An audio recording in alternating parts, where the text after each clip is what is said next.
Hello friends, எல்லாரும் எப்படி இருக்கீங்க? நல்லா இருக்கீங்களா? இன்னைக்கு நம்ம சேனல் என்ன பார்க்க போறோம்னா, தேங்காய் துருவல் மட்டும் வச்சு நம்ம பூர்ண கொழுக்கட்டை தாங்க செய்ய போறோம். அது வந்து அரச இலையை யூஸ் பண்ணி இந்த பூர்ண கொழுக்கட்டை செய்ய போறோம். வீடியோ வந்து ஃபர்ஸ்ட் டைம் பார்க்குறவங்க சேனலை வந்து சப்ஸ்கிரைப் பண்ணுங்க. அப்படியே ஒரு லைக் தட்டி விடுங்க. முடிஞ்ச அளவுக்கு வந்து வீடியோ வந்து ஸ்கிப் பண்ணாம பாருங்க ஃப்ரெண்ட்ஸ். வாங்க வீடியோக்குள்ள போகலாம். அடுப்பு பற்ற வச்சுக்கலாம். நான் வந்து ஒரு 1/2 டம்ளர் வந்து தண்ணி சேர்க்குறேன். தண்ணி நல்லா கொதிக்கட்டும். இது கூட வந்து ஒரு 5 டேபிள் ஸ்பூன் வந்து நாட்டு சர்க்கரை சேர்க்குறேங்க. நீங்கள் நாட்டு சர்க்கரைக்கு பதிலாக வெல்லம் கூட சேர்த்துக்கலாம். நாட்டு சர்க்கரை நல்லா கரையட்டும். நீங்கள் கொழுக்கட்டை மாவு எந்த அளவுக்கு எடுக்கிறீங்களோ அந்த அளவுக்கு வந்து பூர்ணம் ரெடி பண்ணிக்கோங்க. நான் வந்து 1 கப்பு வந்து இன்றைக்கி அரிசி மாவில் தான் கொழுக்கட்டை பிடிக்க போகிறேன். அதனால் கொஞ்சமாக வந்து பூர்ணம் செய்கிறேன். இப்போ துருவின தேங்காய் சேர்த்துக்கலாம். தேங்காய் சேர்த்து நல்லா கிளறி கொடுத்துக்கலாங்க.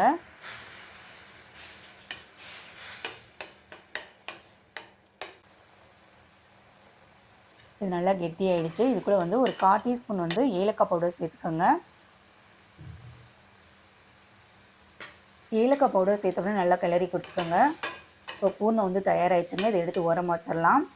இப்போ கொஞ்சமாக வந்து சுடுதண்ணி மட்டும் காய்ச்சிக்கலாங்க. சுடுதண்ணி காய்ச்சி மாவு பிசைகிறப்ப மாவு வந்து நல்லா சாஃப்டாக இருக்கும். இந்த கப்பில் வந்து நான் 1 கப்பு வந்து அரிசி மாவு எடுத்துருக்குங்க. இதை வந்து ஒரு பாத்திரத்துக்கு மாற்றிக்கலாம். நல்லா அகலமான பாத்திரத்துக்கு மாற்றிக்கோங்க.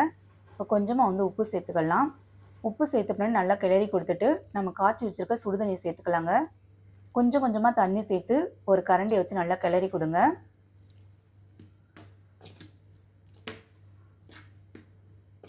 நம்ம வந்து சுடுதண்ணி சேர்த்து மாவு பிசைகிறப்ப மாவு வந்து சுடுதண்ணியில் நல்லா வெந்துருங்க. நல்லா சாஃப்டாகவும் நம்ம கொழுக்கட்டை கிடைக்கும். இப்போ நல்லா வந்து கையை வச்சு பிசைஞ்சு கொடுங்க. சூடு ஆறின பின்னாடி இப்போ கொஞ்சம் கொஞ்சமாக தண்ணி சேர்த்து நம்ம பிசைஞ்சுக்கலாங்க. இது கூட வந்து 1 ஸ்பூன் வந்து நெய் சேர்க்குறேன். நெய் சேர்த்து மாவு பிசைகிறப்ப இன்னும் நல்லா வந்து கொழுக்கட்டை வந்து ரொம்ப சாஃப்டாக இருக்குங்க. ரொம்ப நேரமாக வந்து பார்த்திங்கன்னா நல்லா மிருதுவாக நல்லா சாஃப்டாக இருக்கும். நல்லா வாசமாகவும் இருக்குங்க. இப்போ கொழுக்கட்டை மாவு நல்லா பிசைஞ்சு எடுத்துக்கலாம்.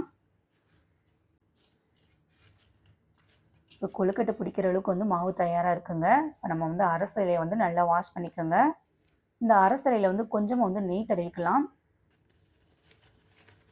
இப்போ இதுலேருந்து கொஞ்சம் மாவு எடுத்து அரச இலை ஃபுல்லாகவே வந்து நல்லா வந்து ஸ்ப்ரெட் பண்ணிக்கோங்க.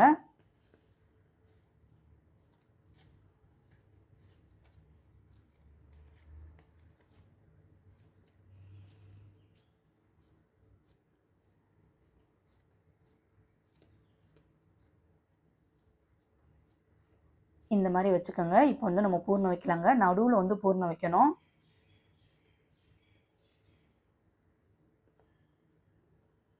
நான் வந்து ஒரு ஸ்பூன் வந்து பூர்ணம் வைக்கிறேங்க. உங்களுக்கு தேவையான வந்து இனிப்புக்கு தகுந்த மாதிரி நீங்கள் பூர்ணம் வச்சுக்கோங்க. பூர்ணம் வச்ச பின்னாடி இந்த மாதிரி மடித்து விட்டுக்கோங்க. மடிச்சு விட்டு இந்த ஓரத்தில் லைட்டாக அழுத்தம் கொடுத்தீங்கன்னா இலை வந்து விலகாமல் இருக்குங்க. பாருங்கள், சூப்பராக வந்து அரசலியில் வந்து கொழுக்கட்டை வந்து பூர்ணம் வச்சு வச்சாச்சு. இப்போ எல்லா கொழுக்கட்டையும் நம்ம இந்த மாதிரி ரெடி பண்ணிடலாம். எல்லா கொழுக்கட்டையும் ரெடி பண்ணியாச்சு. இப்போ அடுப்பு பற்ற வச்சுக்கலாம்.